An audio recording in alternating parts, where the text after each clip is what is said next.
제주가 태풍 쏠릭의 영향권에서 벗어나면서 피해가 속속 드러나고 있는 가운데 200건이 넘는 크고 작은 피해가 발생해 복구 작업이 시작됐습니다. 태풍 쏠릭은 제주에 역대급 폭우를 퍼부었습니다. 하지만 저류지 등이 제 역할을 하면서 큰 피해를 막을 수 있었습니다.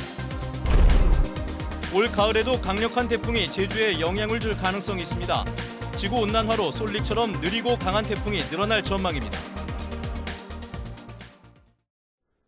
네, 여러분 안녕하십니까. 뉴스데스크 제주입니다. 제주는 오늘 태풍의 영향권에서 완전히 벗어났는데요. 이번 태풍은 가장 크고 강력할 때 제주를 지난 탓에 크고 작은 피해를 남겼습니다. 홍수영 기자가 취재했습니다. 한쪽이 폭삭 주저앉은 비닐하우스. 강풍에 기둥이 뽑히고 철골은 엿가락처럼 휘어버렸습니다. 감귤나무들은 가지가 부러져 올해 수확을 기대하기는 어렵게 됐습니다. 나무가 저렇게 생으로 부러져 버리면 지금 그게 회복력이 2년은 걸려요, 나무가. 강한 바람에 넘어진 20년생 삼나무는 인근의 과수원을 덮쳤습니다. 어쩔 줄 몰라 발만 구르던 주인은 간신히 자녀들과 복구에 나섰습니다. 갓 심은 감자와 양배추를 비롯해 수확기를 맞은 참깨 등 밭작물도 직격탄을 맞았습니다. 태풍이 오기 불과 사흘 전 파종을 마친 농민은 억장이 무너집니다. 지금 이 상태에서는 사람이 들어갈 수도 없고 농기계가 들어갈 수도 없고 흙을 덮어줘야 되는데 지금 덮을 수가 없잖아. 발이 빠져가지고. 강풍에 무너져버린 창고. 주인은 놀란 가슴만 쓸어내릴 뿐 복구엔 엄두를 내지 못합니다. 이렇게 무너진 창고 안에는 농기계며 집기가 아직 그대로인데요. 복구는커녕 정리해도 아직 손을 대지 못하고 있습니다. 집 지은 것도 1년 안 됐고 그럼 돈 어디서 빚내서 할 수도 없고 이제 막막해요 그거에. 지금까지 제주도에 접수된 태풍 피해는 250여 건. 농작물 침수 피해 접수가 오늘 시작돼 피해 규모는 더 늘어날 전망입니다. 한라산에 1000mm가 넘는 물폭탄이 쏟아졌지만 수해가 생각보다 크지 않았던 게 그나마 다행입니다. 제주도는 피해가 컸던 서부 지역을 중심으로 본격적인 복구에 나설 예정입니다. MBC 뉴스 홍수현입니다. 네, 앞서 언급되기도 했지만 태풍 쏠릭은 하루 만에 한라산 사리동산에 900mm가 넘는 비를 뿌리기도 했습니다. 기상 관측 이래 세 번째로 많은 정도의 기록적인 폭우였지만 다행히 그래도 강수량에 비해서는 피해가 크지 않은 편이라고 합니다. 김찬년 기자가 그 이유를 설명해 드립니다. 하천 주변에 주차 차량들이 뒤엉켜 있습니다. 2년 전 태풍 차바떼 모습으로 하천이 범람하면서 복개 지역에 주차했던 차량 수십 대가 피해를 입었습니다. 당시 제주시 지역에 내린 비의 양은 175mm. 이번 쏠릭 때는 이보다 갑절 가까이 많은 302mm의 비가 제주시 지역에 쏟아졌습니다. 하지만 하천이 범람하거나 큰 침수 피해는 발생하지 않았습니다. 재작년에도 넘쳐나고 그 몇 년 전에도 넘치고 경했는데 올리는 너무 가부된 헌데 안 넘었어요. 비가 긴 시간 동안 나눠 내린 게 가장 주요했다는 분석입니다. 하루 사이 900mm가 내린 한라산에도 시간당 최대 강수량은 95mm. 태풍 차바떼 170mm였던 것에 비하면 절반 수준입니다. 한라산에서부터 내려오는 빗물을 중간에 가둬두는 저류지의 역할도 컸습니다. 한라산에 1000mm에 가까운 폭우가 쏟아졌지만 중산간에 위치한 이곳 한천 저류지에는 태풍 기간 동안 70만 톤에 가까운 비를 수용했습니다. 태풍 때마다 범람했던 한천과 병문천 등 도심 4대 하천 상류에 만들어 놓은 저류지가 140만 톤이 넘는 빗물을 하천으로 흐르지 않게 막은 셈입니다. 하루 쪽에 교량에서 좀 위험이 예측돼가지고 1시 30분쯤에 수문을 개방해가지고 상당한 우리 효과를 봤다고 생각합니다. 태풍 상륙 전 저류지와 주요 하천에서 이뤄진 준설 작업과 상습 침수 구역에 대한 안전조치 등도 태풍 쏠릭의 기록적인 강우에도 피해를 막는 역할을 해냈습니다. MBC 뉴스 김찬년입니다. 네, 태풍 쏠릭의 영향권에서 벗어나면서 하늘과 바닷길의 운항도 재개됐습니다.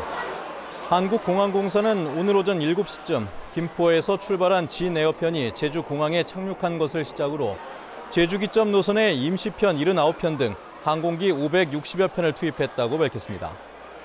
다만 태풍의 진로에 한때 놓였던 지역 노선은 일부 결항됐습니다. 해상에 내려졌던 풍랑주의보도 모두 해제되면서 오후부터는 대형 여객선의 운항이 정상화됐고 소형 여객선의 운항은 아직 통제되고 있습니다. 원희룡 도지사가 태풍 솔릭 후속 처리 대책회의에서 같은 피해의 사례가 재발하지 않도록 대책을 마련하라고 주문했습니다.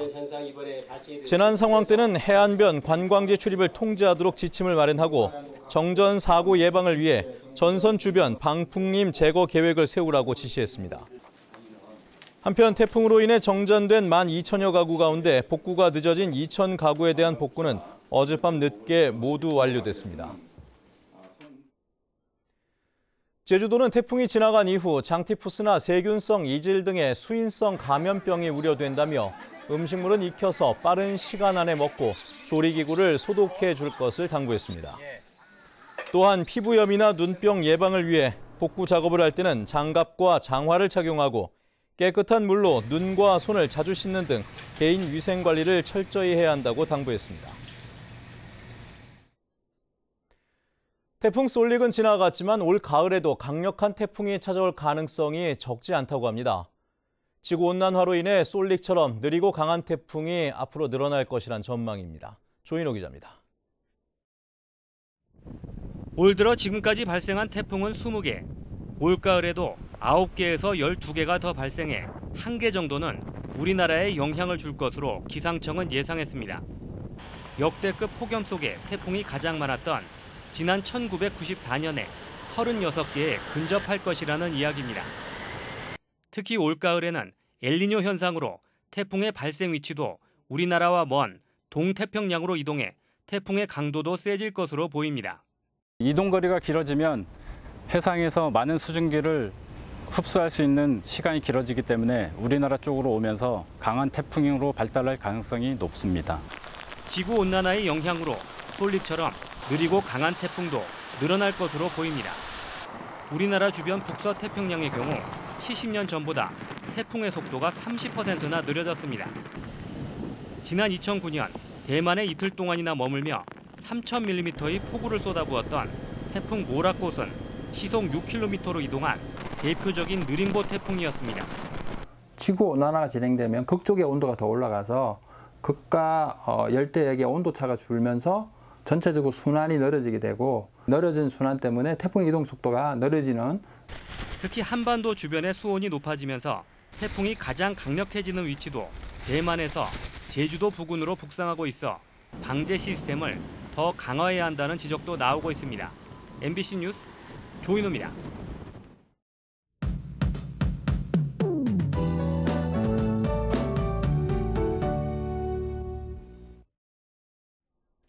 네, 제주는 태풍의 영향에서 완전히 벗어났습니다. 주말인 내일은 다시 한번 비 소식이 있습니다. 제주도 남쪽 해상에 위치한 기압골의 영향으로 낮 한때 비가 조금 온 뒤 잠시 소강 상태를 보이다가 다시 밤부터 비가 오겠습니다. 예상되는 비의 양은 5mm 내외로 많지는 않겠습니다. 비는 모레인 일요일 아침까지 이어질 것으로 전망됩니다. 다음은 자세한 지역별 날씨입니다. 내일 아침 기온 24도에서 25도로 오늘과 비슷할 것으로 전망되고요. 낮 최고 기온은 30도까지 올라 평년과 비슷하거나 조금 높겠습니다. 내일 밤을 기해 제주도 남쪽 먼바다에는 풍랑 예비특보가 발효됐고요.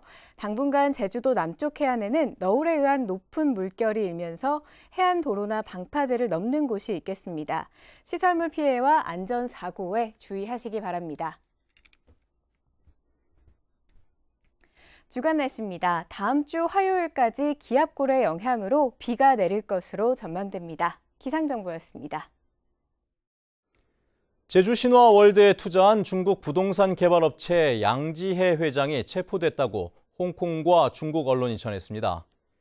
양 회장은 지난 23일 캄보디아 공항에서 체포된 것으로 알려졌고 구체적인 혐의는 아직 확인되지 않고 있습니다. 뉴스데스크 제주였습니다. 여러분 고맙습니다.